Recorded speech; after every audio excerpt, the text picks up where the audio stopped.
1886. This was the original winery that Bernard Ehlers and his wife Anna Ehlers built in 1886.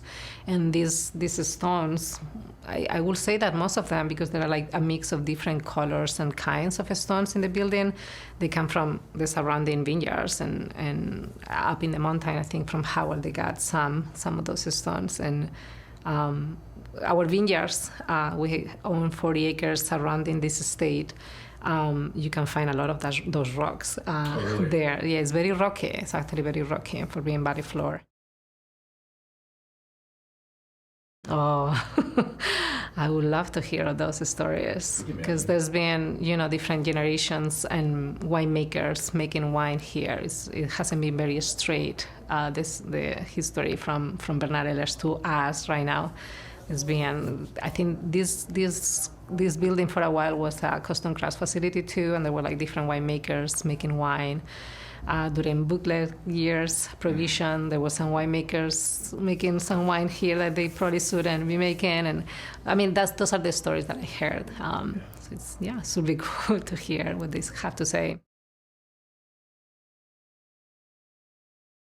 Oh yes, I have, and I haven't felt anything, which is, we have a residence and a guest house where people say that there's a story there that might be a little bit ghosty, you will say it, but I never felt anything. No, I come from Europe. I'm originally from Spain, and I grew up in a very Catholic family. We used to sit at a table winter nights, and my grandparents used to tell us stories that were very scary, and we believe in those things, and I grew up that way, especially with old buildings and surrounding us, and maybe I'm just used to it. I actually love that this place has that much history. So I came to Napa in 2007.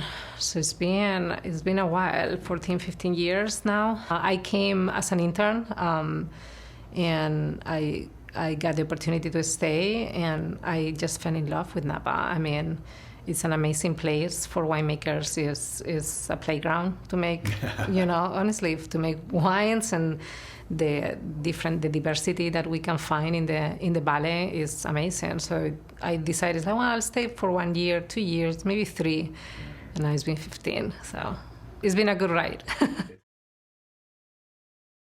Yeah, I mean, I was interested in wine very early on, and I think, this coming from my father being interested in wine and selling wines with me, and I always was interested in food and anything that was food related, and wine was always accompanying the food. This very early I knew that I wanted to know more about wine, and I actually enrolled in tasting classes when I was 18, which legally you can drink wine in Europe. And all my background educational wise is in science, biology, microbiology. So later on in the university, I have an opportunity to have an internship in a winery. I didn't know anything about, I knew about the winemaking process, basically most of the microbiology part of it. And I just love, when I was in a winery, just the smells, tasting the wines. I worked with a consultant winemaker who was very communicative and, shared with me a lot of his knowledge in a very short period of time. I just wanted to know and get to know more. So that's why I went back to the university and enroll in a master of winemaking and viticulture. And then after that, I just knew that I just wanted to work with wine. Back then, I didn't know that I was going to become a winemaker, but things took me to this direction. Yeah, everybody that starts working with wine, I will say that 90%. They just fall in love with it.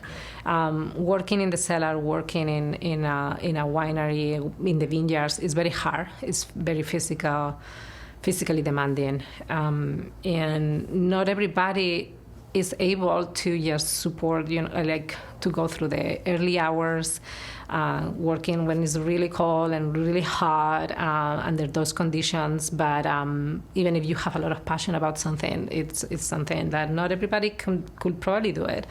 But I love it.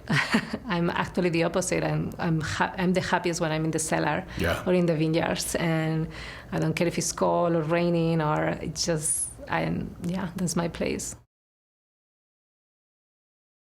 At Ehlers, I joined in 2018, so it's been 4 years and a half. Ehlers is a great place. We're talking about the historical aspect of this site. When I came, I loved the vineyards, I loved the soils, and they were farmed organically, and they've been certified organic since 2008, which is quite a bit. So it was 10 years prior to me coming here, and I really like the ecosystem that it was created here. So I didn't see any issues with the farming, but I experienced right away. Even 2018 was a cool vintage. It was actually a really easy vintage compared with what we have experienced, and I had the time to observe. I had the time to, even if I started in July, it was a late harvest, so I had the time to work and try to understand the site. Obviously, it takes years to understand a site, but I realized that there was few configurations in the vineyard that were not right for what we were experiencing, and that was, the heat and the raw orientations were not right, in the sense that we had a huge differentiation between morning and afternoon. The afternoon was very early on, after variation, that was getting burned in some blocks, not all the blocks. And I was like, I'm losing color, I'm losing aromas, I'm losing flavors, and because of the configuration of the canopy on those vines, I was not able to control that.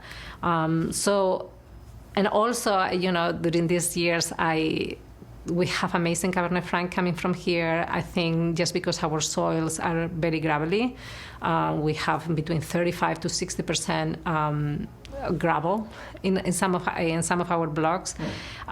It's amazing it's very good for Cabernet Sauvignon and Cabernet Franc. And I thought, it's like, we need to plant more Cabernet Franc. I need more Cabernet Franc, which I think is a problem that many winemakers in Napa has, because Cabernet Franc is very trendy now, but and we like it, and consumers are actually liking it a lot. So I thought, it took a while to rethink. It's like, what is the direction that this site needs to go? And I did all this changing, and I proposed to the owners, like, we need to do this, just because I think the site will benefit in the next 20 to 25 years. It's like, I think it will be very beneficial for this site, just to change it, just to make it better for the future and to make it more resilient. So I thought we just put together this plan of replanting. So that's what we've been doing it. Of the 40 acres, we just replanted 20. So it's a big change. It's a huge commitment, but I think it's for the best.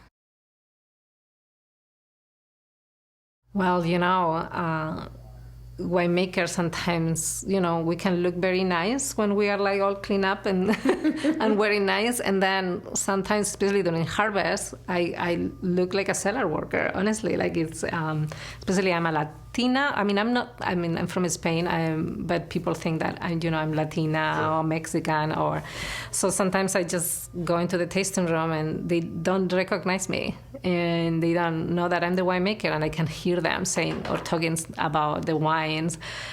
It has happened to me also in events or in restaurants, and I can hear, when they're putting my wine in another table, and I can hear them. I have to say that normally it's positive. I never had, I think I have like a couple situations that people don't like white wines, or they don't like red wines, but in general it's positive, but it's very fun to hear what they have to say. www.ehlersestate.com